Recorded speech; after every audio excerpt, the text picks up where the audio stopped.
देखिए, अगला टॉपिक हम लोग जो पढ़ने जा रहे हैं वो है जलमंडल। और जलमंडल के अंदर में हम लोग आज जो अध्ययन करेंगे वो अध्ययन करेंगे महासागरीय धाराएं का। महासागरीय क्या? महासागरीय धाराएं। ठीक है, इसको जरा ध्यान से समझिएगा, ये बड़ा इंपॉर्टेंट चैप्टर है।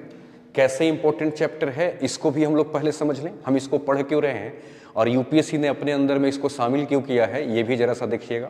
जैसे ऐसे आप समझिए, जैसे मान लीजिए कि ये क्या है, महादेश है और ये क्या है, महासागर है। तो शुरू में क्या होता था कि हमारी जितनी भी यातायात होती थी, जितनी भी व्यापार होती थी, वो व्यापार किसके माध्यम से होता था? ये सागरों में जो हम जहाज उतारते थे, शिप उतारते थे, उसके माध्यम से हमारी पूरी दुनिया की व्यापार होती थी। यानी यूरोप चाहे इंडिया आया हो या इंडिया अफ्रीका गया हो, ये सब हम लोग जो हैं वो क्या किए, महासागर के अंदर में जहाज उतार करके उसके माध्यम से सारे व्यापारों को हम लोगों ने संपादित किया। समझ रहे हैं? अब जरा सा देखिएगा कि यह जो व्यापार का संपादन हुआ है उसमें मुख्य भूमिका धारा का है। कैसे? सो देखिए, अब जैसे मान लो कि धारा अगर इस तरीके से ऐसे चल रहा हो, ऐसे चल रहा हो, पानी का बहाव कुछ ऐसे हो, अगर यहाँ से हम जहाज को यहाँ उतार दें तो पानी के बहाव के सहारे ये जहाज जो है वो इस तरीके से चलते हुए आगे चली जाएगी। समझ रहे हैं? तो धारा जो है वो सबसे पहला काम क्या किया, दिशा का निर्धारण किया। जैसे बहाव इधर है तो हम जहाज को भी लेकर के इधर ही चले गए बहाव के साथ में। तो सबसे पहला कारण क्या है कि यह जो है वो दिशा का निर्धारण किया। समझ रहे हैं? दूसरी बात और समझिएगा, दूसरा कारण क्या हुआ कि जब पानी का बहाव ऐसे है तो यहाँ पर मान लो कोई प्रोडक्शन हो रहा है। समझ रहे हैं? तो प्रोडक्शन हो रहा है तो क्या यहाँ पर बहुत सारी कंपनियां होंगी, तो कंपनियां क्या करती है, अपना द्वारा प्रोड्यूस किया हुआ चीज को, अपने द्वारा बनाए गए चीज को यहाँ से उठा करके लाके यहाँ जमा करता है। यहाँ जमा करने के बाद यहाँ पर से जहाज में लोड करके दुनिया में व्यापार करने चला गया। मतलब यहाँ पर किसका निर्माण हुआ? बंदरगाहों का। तो धारा ही मुख्य जिम्मेदार है जिसके कारण किसका, बोलो, बंदरगाह का निर्माण हुआ, सीपोर्ट का निर्माण हुआ। समझ रहे हैं? तीसरा कारण, दिशा और बंदरगाह बनने के कारण व्यापार जब पूरे दुनिया में फैली तो इससे आर्थिक क्या हुआ, विकास हुआ। यानी आर्थिक विकास के लिए भी जिम्मेदार कौन है? धारा है। इसलिए कहा जाता है कि जो महासागरीय धाराएं हैं वो इकोनॉमिकल दृष्टि से, बंदरगाहों के उत्पत्ति के दृष्टि से या दिशा निर्धारक में सबसे महत्वपूर्ण भूमिका निभाई है। और इसी के आधार पर, है ना, कोई भी देश दूसरे देश का खोज किया और वहां जाकर के शासन किया। समझ रहे हैं? जैसे कि ब्रिटिश वाला को देखे कि ब्रिटेन वाले हमारे यहाँ गए और हमारे यहाँ आकर के हमारे ऊपर शासन किए। तो वो कैसे आए थे? महासागर के ही जरिए तो आए थे। तो इसमें धारा बड़ा इंपॉर्टेंट रोल है। इसलिए धारा को हम लोग उसी लेवल से पढ़ेंगे जिस लेवल से हमें पढ़ना चाहिए, ताकि उसको हिस्ट्री से और इकोनॉमिक्स से कनेक्ट करके नहीं और फिर उसको समझोगे तो आपके समझ में क्या होगा, वृद्धि होगा और आप चीज़ों को अच्छे से समझ पाएंगे, सब्जेक्टों को इंटीग्रेट कर पाएंगे, जोड़ पाएंगे। ठीक है? तो जरा सा देखिएगा, धारा को समझने से भी पहले आप एक चीज समझिएगा कि जो पानी के अंदर में यानी महासागर के अंदर में जो जल है, वो जल को हम के गति को 3 नाम से जानते हैं। सबसे पहला जो है उसको बोलते हैं प्रवाह। प्रवाह के लिए जो इंग्लिश शब्द इस्तेमाल किया गया है वो है ड्रिफ्ट। समझ रहे हैं? दूसरा जो है उसको इस्तेमाल करते हैं धारा, जो हमारे सिलेबस में हमें पढ़ना है, जिसके लिए इंग्लिश शब्द का इस्तेमाल करते हैं और ये है करंट। और तीसरा जो आपका है वो है विशाल धारा।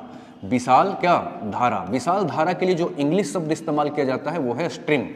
तो सबसे पहले हम क्या करें कि तीनों में अंतर समझें, ताकि जब भी आपसे क्वेश्चन पूछा जाए तो आपको आइडिया लग सके कि प्रवाह का अर्थ क्या है, धारा का अर्थ क्या है और विशाल धारा का अर्थ क्या है। तो सबसे पहला चीज देखिएगा कि मान लो कि जो हवा जो पृथ्वी के ऊपर गतिशील है, तो आप देखते हैं कि यहाँ पे जो पेड़ पौधा होता है, यहाँ पर कोई तार पर आप कपड़ा डाल दो तो आप देखते हो कपड़ा भी हिलता है, पेड़ पौधा भी हिलता है। इसका मतलब क्या है कि हवा जो है वो पूरे महादेश को प्रभावित करता है। तो हवा इसके ऊपर से भी तो गुजरता होगा, किसके ऊपर से? जल के ऊपर से। तो जल के ऊपर से जब ये हवा गुजरता होगा तो जल भी हवा से धक्का खाता होगा और धक्का खाने के कारण जल में भी एक गति पैदा हो जाता होगा। समझ रहे हैं? तो वायु के कारण जो जल में गति होता है उसको मुख्यतः हम लोग क्या कहते हैं? प्रवाह कहते हैं। समझ रहे हैं? तो प्रवाह के लिए मुख्यतः जिम्मेदार कौन है? वायु। और इसकी जो स्पीड होती है वो 0 से अधिक, 0 से अधिक करने का मतलब क्या? 0 रहेगा तब तो पानी रुकी हुई है। 0 से अधिक तथा 28 किलोमीटर पर आवर से क्या? कम। ठीक है? अगर इस स्पीड से कोई भी जल गति कर रहा है तो उसको हम लोग क्या कहते हैं? प्रवाह कहते हैं। यानी प्रवाह की जो स्पीड होती है, जिसके लिए उत्पत्ति के लिए जिम्मेदार कौन होता है? वायु। इसकी स्पीड 28 किलोमीटर प्रति घंटा से कम होता है। लेकिन यही स्पीड अगर 28 किलोमीटर से ज्यादा और 42 किलोमीटर तक का अगर स्पीड हो जाए प्रति घंटा का, तो इसको हम लोग क्या कहते हैं, धारा। समझ रहे हैं, स्पीड के अंतर को लेकर के। और 42 से अगर ज्यादा हो जाए, मतलब 42 किलोमीटर पर आवर के स्पीड से अगर ज्यादा से मूव करे, तो इसको हम लोग कहते हैं विशाल धारा। तो इन धाराओं को मूलतः गति के आधार पर विभाजित किया गया है। समझ रहे हैं। तो जरा सा देखिएगा, जो नदी हमारे देश के अंदर में है, वो लगभग सभी नदियों की जो पानी होती है उसकी गति क्या रहती है, यही रहती है। इसीलिए कुछ किताबों में आप देखेंगे तो धारा का जो परिभाषा दिया गया है वो दिया गया है कि जब महासागर के अंदर में जल नदी के जल के स्पीड के तरह चलने लगे, तो उसको हम लोग धारा कहते हैं, क्योंकि नदी की स्पीड लगभग यही रहती है। समझ रहे हैं। तो अब जरा सा समझिएगा कि हमारा जो टॉपिक है वो टॉपिक क्या है, महासागरीय धाराएं। तो धाराओं को थोड़ा सा समझें। जैसे अभी हम लोगों ने एक चीज समझा, हम लोगों ने समझा कि धारा जो है, प्रवाह जो है, उसके उत्पत्ति के लिए जिम्मेदार वायु है। तो वैसे ही हम देखना चाहेंगे कि जो महासागर के अंदर में जो धारा पैदा होता है, उस धारा की उत्पत्ति कैसे होती है, यानी धारा के उत्पत्ति के लिए जिम्मेदार कौन होता है, ये जरा समझा जाए। समझ रहे हैं। यानी कि ओरिजिन ऑफ क्या, करंट कैसे कैसे बनता है, इसके लिए कौन कौन से जिम्मेदार होते हैं कारक। सबसे पहला कारक जो है वो है गुरुत्वीय कारक, है ना, गुरुत्वीय बल। समझ रहे हैं। तो जरा सा देखिएगा, गुरुत्वीय यानी इसके लिए इंग्लिश शब्द क्या करेंगे, यूज करेंगे, ग्रेविटी। ठीक है।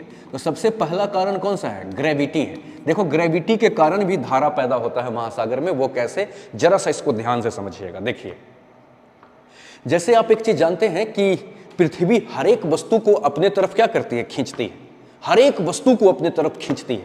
समझ रहे हैं। तो जिस बल से पृथ्वी हर एक वस्तु को खींचती है, उसी बल को हम लोग क्या कहते हैं, गुरुत्वीय बल।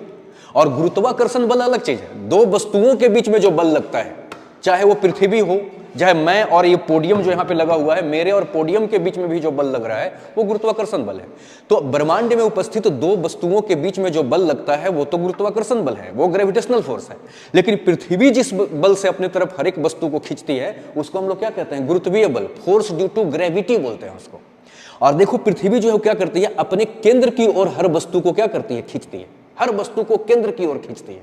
तो जरा सा आप ध्यान से देखिए, पृथ्वी की जो केंद्र है वो अंदर बीच में होगा, तो दुनिया के हर वस्तु को वो अंदर की तरफ खींच रही है। कहां, केंद्र की तरफ खींच रही है, उसी को हम गुरुत्वीय बल बोलते हैं। तो यहां पर जो पानी है, चाहे हम लोग हैं, हर वस्तु को कहां खींच रही है, केंद्र की तरफ खींच रही है। लेकिन आप न्यूटन का नियम जानते हैं कि एक्शन, और जितना एक्शन होता है सतह के द्वारा उतना ही रिएक्शन दिया जाता है। तो ये पानी कहां पर रखा हुआ है, पृथ्वी के ऊपरी सतह पर रखा हुआ है ना, यानी कुछ गहराई है, उसमें पानी भरी हुई है। तो पानी को जब वो खींच रही होगी कहां तक, केंद्र की ओर, तो उसका सतह जो है वो अपने आप को तोड़ना नहीं चाहता होगा, टूटने से वो अपने आप को क्या करेगा, रोकेगा। तो जो पृथ्वी केंद्र की तरफ खींच रही है, तो बाहर की तरफ ऐसा धक्का दे रहा होगा। और दोनों की वैल्यू बराबर होती है, इसलिए ना पानी केंद्र की तरफ जा रहा है और ना पानी ऊपर उठ रहा है, क्योंकि एक्शन और रिएक्शन की वैल्यू बराबर है। तो इस वजह से तो पानी यहां पर रुका रह गया, हम लोग भी यहां पर इसी वजह से रुके हुए हैं। लेकिन जरा सा देखिए, पृथ्वी इसके साथ साथ पश्चिम से पूरब ऐसे भी तो घूमती है। आप समझ रहे हैं। तो इसके कारण क्या होता है कि जब कोई भी वस्तु गोल गोल घूमता है, तो इसके बाहर की तरफ एक बल पैदा होता है। आप समझ रहे हैं, बाहर की तरफ एक बल पैदा होता है। तो देखिएगा क्या होता है, गुरुत्वीय बल जो है वो पृथ्वी के क्या, अंदर की ओर लगता है। इस बल के कारण एक बल पैदा होता है जिसको हम लोग क्या बोलते हैं, अभिकेंद्र बल। अभिकेंद्र बल कहने का मतलब क्या, अंदर की ओर लगने वाला बल, अभिकेंद्र बल। तो अभिकेंद्र बल कुछ और नहीं है, बल्कि गुरुत्वीय बल जो है वही अभिकेंद्र बल के रूप में काम कर रहा है, क्योंकि ये वस्तु को अंदर की तरफ खींच रहा है। और जब कोई वस्तु गोल गोल घूमता है तो उसके बाहर की तरफ भी एक बल पैदा होता है। समझ रहे हैं। तो इसके परिभ्रमण के कारण, यानी पृथ्वी के घूमने के कारण, यानी परिभ्रमण के कारण या परिक्रमण के कारण, मतलब जो भी इसके पास गतियां हो रही है, क्रमण है ना, परिभ्रमण या परिक्रमण के कारण जो बल पैदा हो रहा है, जल के ऊपर जब बाहर की तरफ एक बल पैदा होता है, बल एक महसूस होता है, समझ रहे हैं, तो उसके कारण पानी जो है उस बल के दिशा में गतिशील हो जाती है। उसी को हम लोग क्या कहेंगे, धारा कहेंगे। तो एक तो क्या होता है कि गुरुत्वीय बल जो है वो जिम्मेदार है किसके लिए, धारा के उत्पत्ति के लिए। अब जरा सा और एक चीज समझिएगा, देखिए ये पृथ्वी है, समझ रहे हैं, और ये जो है यहां से क्या 0 डिग्री से बिल्कुल पृथ्वी को 2 हिस्सों में बांटती है। ऊपर वाला को बोलते हैं उत्तरी गोलार्ध और नीचे वाले को बोलते हैं दक्षिणी गोलार्ध। आप जानते हैं कि कोई भी गतिशील वस्तु, ये फेरल का नियम आप याद करिए, मैंने आपको पीछे समझाया था। फेरल कहता है कि कोई भी गतिशील वस्तु, चाहे हवा या पानी, है ना, पृथ्वी के सतह पर जब गतिशील होती है तो उत्तरी गोलार्ध में उसमें दाएं ओर एक बल लगता है। समझ रहे हैं? मतलब कि एक जैसे जरा देखो, ये ऐसे आना चाहेगा, ऊपर से नीचे की तरफ कोई धारा चलेगा, तो अपने आप को भी आप ऐसे ही बहाओ, तो आपका राइट किधर पड़ेगा? इधर। तो ये जिधर जाना चाह रहा है उधर ना जा करके बल्कि ऐसे चलेगा। तो दुनिया के हर वस्तु पर जो पृथ्वी के सतह पर है, जो गतिशील है, उसके ऊपर फेरल का नियम कार्य करता है, और ये एक्चुअली पानी और हवा पर लगता है। उत्तरी गोलार्ध में कहाँ मुड़ जाता है? दाईं तरफ। इसको काम आएगा, बहुत ज्यादा याद रखिएगा, बस इतना याद रखिएगा, उत्तरी गोलार्ध में दाईं ओर मुड़ जाता है, और दक्षिणी गोलार्ध में जो है वो क्या मुड़ जाता है? बाईं ओर मुड़ जाता है। फिर से इसको समझा जाए, गुरुत्वीय बल के कारण, गुरुत्वीय बल कहाँ लगता है? पृथ्वी के केंद्र की तरफ। तो ये अभिकेंद्र बल का काम कर दिया, और इसके घूमने के कारण एक बाहर की तरफ भी बल पैदा होता है, जिसको हम लोग अभिकेंद्र बल बोलते हैं, अपकेंद्र बल बोलते हैं। और इस अपकेंद्र बल के कारण जल जो है वो गतिशील हो जाती है। अगर यह गतिशील कहाँ होगी? उत्तरी गोलार्ध में होगी, तो जिस दिशा में गतिशील हो रही होगी उसकी राइट साइड मुड़ जाएगी, और दक्षिणी गोलार्ध में अगर गतिशील हो रही होगी तो उसका लेफ्ट साइड मुड़ जाएगी। ये फेरल के नियम के हिसाब से। इसको याद रखिएगा, जब हम स्ट्रीम को, पूरा दुनिया का स्ट्रीम जब मैप पर आपको पढ़ाएंगे, तो इसी नियम से हम उसके डायरेक्शन को बदलेंगे और आपको क्लियरली समझ में आ जाएगा कि क्या है। सबसे पहला कारण क्या है? गुरुत्वीय बल। अच्छा, दूसरा कारण देखिए, धारा को पैदा करने वाला कौन है? दूसरा जो कारण है वह जानते हैं क्या? वाष्पीकरण। वो क्या है? वाष्पीकरण। अब जरा सा समझिएगा, वाष्पीकरण क्यों कारण? वाष्पीकरण मतलब इवेपोरेशन, है ना? इवेपोरेशन। ये देखिएगा कैसे होता है, सो समझिएगा। जैसे मान लीजिए कि ये पूरा बहुत बड़ा क्या है? सागर है। और सागर के बारे में आप एक चीज जानते हैं कि हर जगह पर तापमान जो है वो बराबर नहीं है, क्योंकि सूर्य यहाँ लंबवत गिरती है और जैसे जैसे ऊपर जाते हैं तिरछे होने लगती है। तो ये वाला क्षेत्र क्या है? कम गर्म है, और ये वाला क्षेत्र क्या है? ज्यादा गर्म है। समझ रहे हैं? तो हर क्षेत्र पर तापमान बराबर नहीं है। तो मान लीजिए कि पूरा का पूरा क्या है? सागर है। ये पूरा का पूरा सागर है, समझ रहे हैं? और सागर का जो क्षेत्र है वो बराबर नहीं है। मान लो कि इससे इस प्रदेश में आए तो यहाँ पर पानी गर्म होकर के बहुत ज्यादा क्या हो गया? वाष्प बन के उड़ गया, बहुत ज्यादा। मतलब यहाँ पर वाष्पीकरण का मात्रा ज्यादा है और यहाँ पे वाष्पीकरण का मात्रा कम है। तो जरा सा देखिए, जब ये वाष्पीकरण होगा तो इसकी पानी उड़ उड़ करके कहाँ चली जाएगी? ऊपर चली जाएगी। तो यहाँ से पानी का लेयर क्या हो जाएगा? कम हो जाएगा। मतलब कि यहाँ पर पानी जो था, समझिएगा, फिर से इसी का ग्राफ बना रहा हूं, यहाँ पर जो पानी का लेयर था वो नीचे आ जाएगा, नहीं नीचे आ जाएगा। और यहाँ पर अगर वाष्पीकरण कम हुआ है तो इसका लेयर थोड़ा सा क्या रहेगा? ऊपर रहेगा। क्या आप समझ पा रहे हैं? जहाँ पर वाष्पीकरण हो जाएगा वहाँ के पानी उड़ने के कारण इसकी लेयर क्या हो जाएगी? नीचे आ जाएगी। और जहाँ पे वाष्पीकरण कम होगा वहाँ पानी कम उड़ा होगा, यानी पानी यहाँ पर ज्यादा उपस्थित होगा, तो इसकी लेयर कहाँ रहेगी? ऊपर रहेगी। और पानी हमेशा उच्च तल से निम्न तल की ओर क्या करेगी? बहेगी। समझ रहे हैं? तो दूसरा कारण क्या हो गया? वाष्पीकरण। वाष्पीकरण पूरे महासागर में हर जगह पर बराबर रूप से नहीं होता, क्योंकि हर जगह पर सूर्य जो है वो बराबर रूप से गर्म नहीं कर रहा।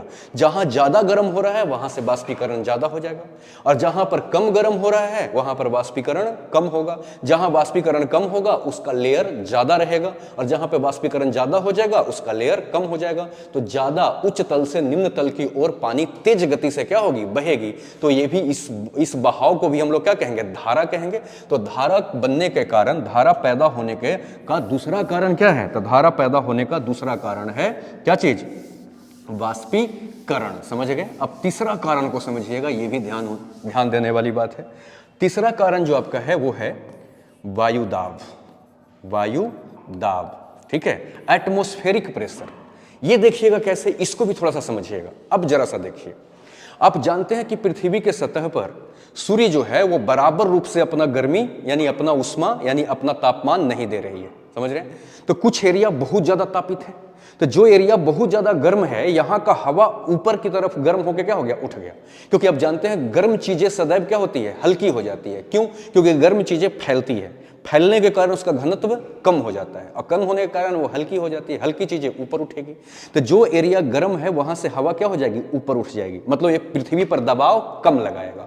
और जो एरिया ठंडा है, तो ठंडा एरिया अगर ठंडा है तो हवा भी वहां पर का ठंडा हो जाएगा। और ठंडी चीजें क्या होती है? सिकुड़ती है, सिकुड़ने के कारण उसका घनत्व ज्यादा हो जाता है। घनत्व ज्यादा होता है तो भारी होकर कहाँ जाएगा? नीचे आ जाएगा। समझ रहे हैं? तो ठंडी क्षेत्रों में हवा जो है वो नीचे की तरफ रहती है, और गर्म क्षेत्रों में जो हवा है वो ऊपर की तरफ रहती है। इसको ग्राफ से समझिए। जैसे मान लिया जाए कि ये पूरा का पूरा महासागर है, और ये मान लीजिए कि ठंडी प्रदेश है, समझ रहे हैं। तो ठंडी प्रदेश अगर ये है तो जानते हैं कि इसके ऊपर का जो हवा है वो भी ठंडा हो जाएगा और भारी चीजें कहाँ आती है, नीचे आ जाती है। तो नीचे आ जाएगी तो यहाँ पर हवा के द्वारा क्या हो जाएगा, एक दाब लगेगा, नहीं हवा जो है वो दबाव लगाएगी, क्योंकि हवा नीचे की तरफ बैठना चाहेगी ठंडा होने के कारण। जब नीचे की तरफ बैठेगी तो इसकी पानी की जो लेयर है वो क्या हो जाएगा, नीचे दबेगा, तो इसकी लेयर क्या हो जाएगी, कम हो जाएगी, समझ रहे हैं, इसकी लेयर कम हो जाएगी। और मान लो कि ये वाला जो है वो गर्म एरिया है, तो गर्म एरिया है तो यहाँ की हवा क्या हो चुकी है, ऊपर उठ चुकी है।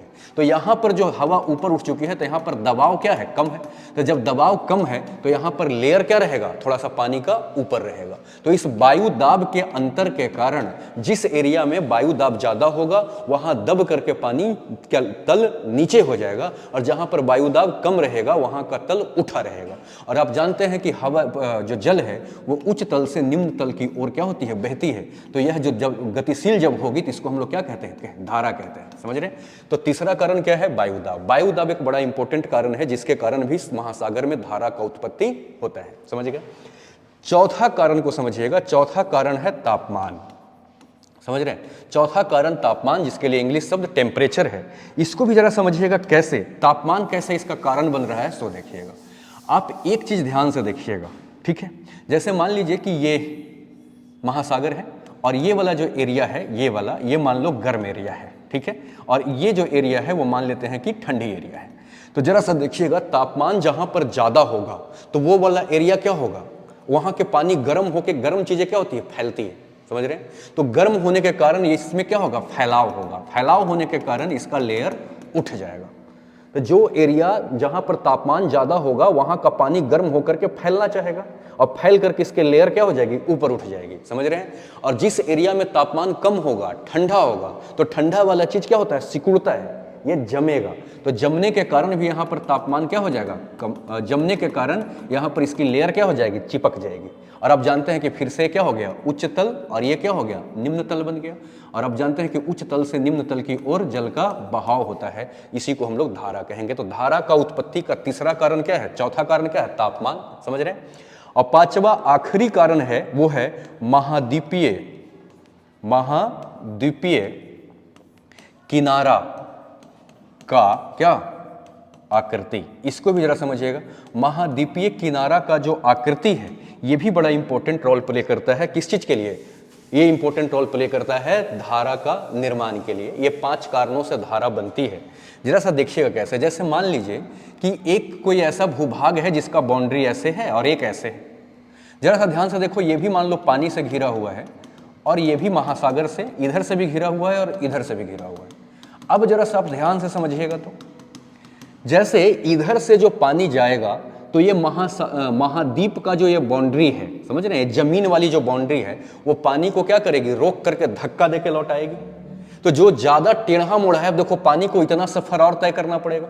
लेकिन यह वाला हिस्सा को देखिए कि जो बिल्कुल सीधा है, बिल्कुल जो जिसमें जिग जैग नहीं है, तो ज्यादा तेजी से पानी टकरा करके यहां से लौटेगी कि यहां से लौटेगी।